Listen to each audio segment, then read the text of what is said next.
देखिए, हम कोई नसीहत नहीं दे रहे, बल्कि हमने उनको उनकी संवैधानिक जिम्मेदारी को याद दिलाया है जो भूल चुके हैं। ये जो आरएन जुलूस जो निकाले गए पूरे देश में, और उस जुलूस में हर जगह पर वायलेंस हुआ, चाहे मध्य प्रदेश हो, राजस्थान हो, गुजरात हो, कर्नाटक हो, गोवा हो। जहाँ जहाँ ये आरएन का जुलूस गया, प्रोसेशन गया, वहाँ पर वायलेंस हुआ, तो वहाँ की सरकारें सरासर नाकाम साबित हुई उस वायलेंस को रोकने के लिए। और क्यों सरासर नाकाम साबित हुई? बल्कि वो सरकारें खुद, जो अंग्रेज़ी का लफ्ज़ इस्तेमाल करूँगा, कि ये तो जो गड़बड़ हुई वो स्टेट कॉम्प्लिसिट वायलेंस था, स्टेट कॉम्प्लिसिट वायलेंस हुआ है। और आप दंगाइयों को दंगा करने से रोक नहीं सकते। परमिशन जुलूस का देने वाली सरकार, जब आप परमिशन दे रहे हैं तो जिम्मेदारी बीजेपी और जो वहाँ की सरकार है उनकी होनी चाहिए कि कोई वायलेंस ना हो। तो जो भी वायलेंस हुआ आरएन यात्रा या जुलूस में, वो स्टेट कॉम्पल्सिड वायलेंस है। और दूसरी बात यह है कि पत्थरबाजी हुई, फिर आप घर तोड़ देते हैं मध्य प्रदेश में। किस बुनियाद पे घर तोड़ते भाई आप? ये तो ये जेनीवा कन्वेंशन का वायलेशन है। आपको पकड़ना चाहिए उन लोगों को, अगर करे तो। आप घर किस बुनियाद पे तोड़ रहे हैं भाई? और एक ही कम्युनिटी घर तोड़ रहे हैं आप, क्यों? और आपको कौन ने अख्तियार दिया घर तोड़ने का? चलिएगा, इलीगल है तो नोटिस दीजिए। क्या वही घर इलीगल है, दूसरे घर इलीगल नहीं है? एक ही कम्युनिटी के मध्य प्रदेश में आप घरों को तोड़ते हैं। और जो बच्चे अभी अडल्ट नहीं हुए, 70 बच्चों को आप उनको मारपीट करते हैं। और फिर दुनिया ने वीडियो देखा कि महिलाओं को, ज़ईफ़ महिलाओं को, बुज़ुर्ग महिलाओं को, 70 साल की महिलाओं को आप उनको मार के हाथ और पैर तोड़ देते हैं उनका। पुलिस तोड़ती है उनका, मध्य प्रदेश की पुलिस। यह आप काम कर रहे हैं। राजस्थान में हुआ, क्या कर राजस्थान कांग्रेस सरकार?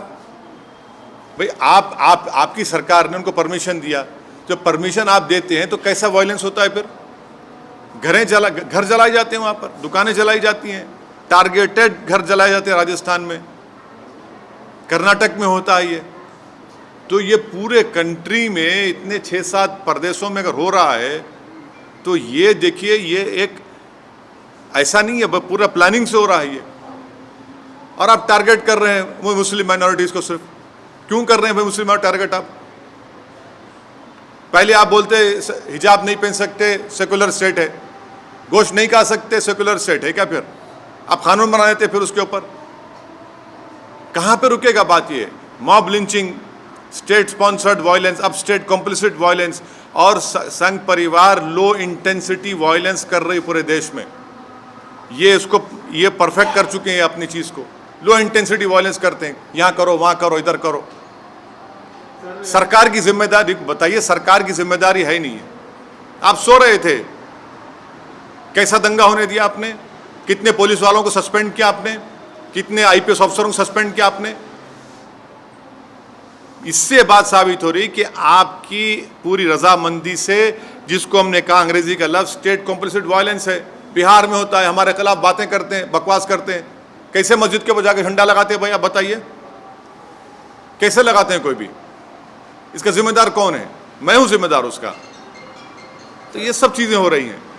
राजस्थान करौली में जो कुछ हुआ, मध्य प्रदेश में जो कुछ हुआ, गुजरात में आनंद, हिम्मतनगर, खंभाट में जो कुछ हुआ, कर्नाटक में जो कुछ हुआ, गोवा में जो कुछ हुआ, वहाँ की सरकारों की रजामंदी से ये स्टेट कॉम्प्लिसिट वायलेंस हो रहा है। और टारगेट पे कौन है? कौन उस प्रोसेशन का परमिशन देता है? सरकार देती है। तो सरकार जब देती है तो सरकार कैसे वायलेंस होने देती है वहाँ पर? और फिर मध्य प्रदेश में, राजस्थान में घर जलाए जाते हैं, दुकानें जलाई जाती हैं, और मध्य प्रदेश घर तोड़ते हैं। किस बुनियाद पे घर तोड़ेंगे भाई आप? कौन से कानून तहत तोड़ रहे हैं आप? बताओ, कानून बताओ हमको।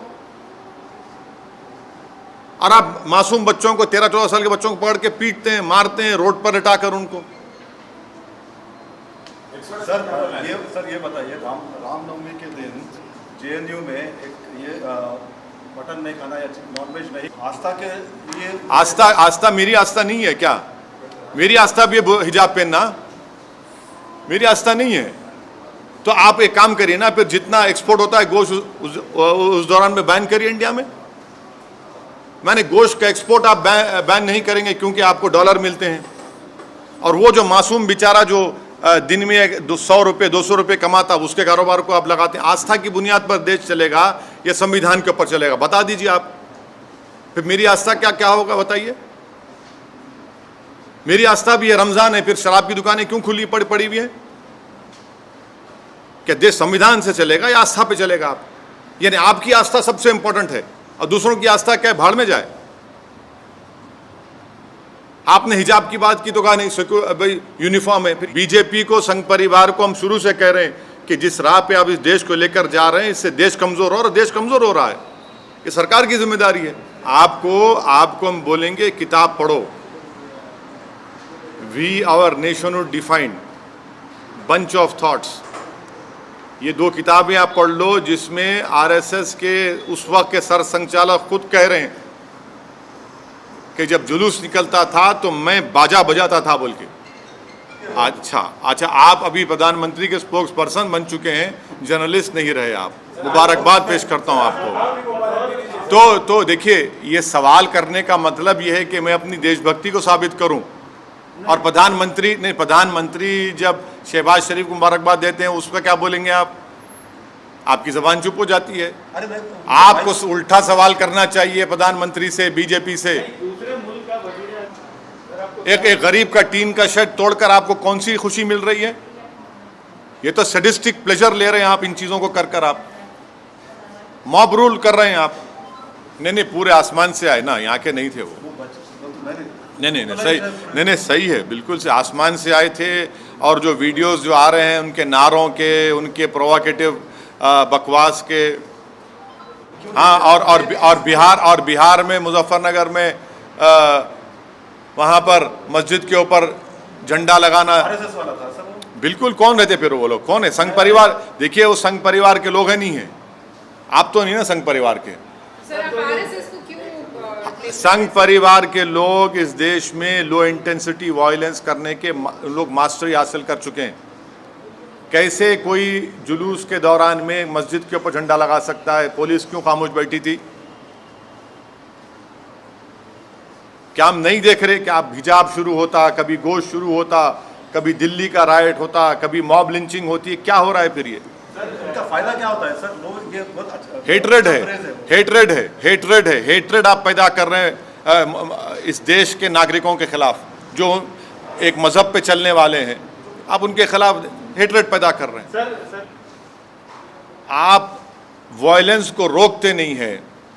आपकी नाक के नीचे वायलेंस होता है और उसके बाद आप ये सब तमाशे करते हैं। तो ये घर को तोड़ना, कौन से कानून के तोड़ रहे हैं घर? बताइए आप। नहीं, मैं दूसरा नहीं, मैं आपको कानून की, संविधान की बात कर रहा हूँ। आप कौन से कानून के घर को तोड़ रहे हैं? बताइए हमको। बगैर नोटिस दिए आप, ये तो जेनीवा कन्वेंशन के खिलाफ है।